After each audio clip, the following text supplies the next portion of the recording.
I'm Natalie Ng. I'm a Wildcat striker, and I'm a graduate student at UC Santa Cruz in the anthropology department. This letter is addressed to the administration. Once again, you have threatened striking grad students rather than engaging with our reasonable demands for a living wage. Your claim that a collective sick out is not an appropriate use of sick leave is wrong. Graduate students are sick. Our illness is not an acute infection that will quickly pass, but rather a chronic condition born from low wages, rent burden, food insecurity, overwork, and dwindling career prospects. According to the UC's own survey, 1 in 3 graduate students are depressed, with grad depression significantly correlated with living conditions, financial confidence, and skipped meals. We know that many more grad students suffer from chronic mental and physical illnesses and disabilities, either exacerbated by or directly caused by our financial precarity. The UC is making us sick, literally.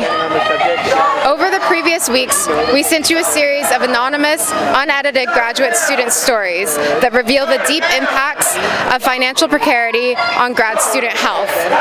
In just 10 stories, we found that graduate students with chronic illnesses say that their health has deteriorated since starting at UCSC. Grad students have developed chronic illnesses from toxic mold poisoning. Grad students were unable to afford medical care due to rent burden, which for one student resulted in hospitalizations.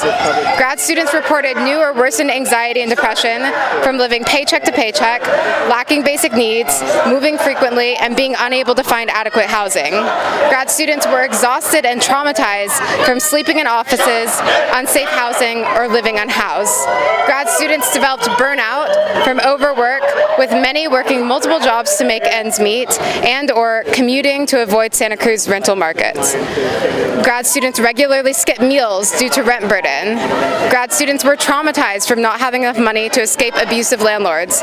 And grad students felt financially incapable of leaving romantic relationships, making grad students highly vulnerable to partner abuse. These stories are in no way exceptional. They illustrate how financial, mental, and physical health are deeply intertwined. While the UC claims to care about student health, they have not even bothered to respond to these testimonials. When we brought attention to our lack of basic needs at the UC Chancellor's holiday party, EVC Lori Kletzer responded, "I don't dispute that that's your point of view." Graduate students need a COLA now. For many of us, this is a matter of survival. Meditation Mondays will not cure us. Workshops on time management will not cure us. Even increased CAP services will not cure us. Neoliberal, individualized treatments cannot cure the systemic illnesses of underpay, overwork, and rent burden. We are sick today, and we are sick every day. We gather together with our other sick grads, collectively sacrificing our sick days to demand that the UC meet the most basic means of reproduction for its student workers. Wildcat strikers and COLA for All are building communities of care among students and workers.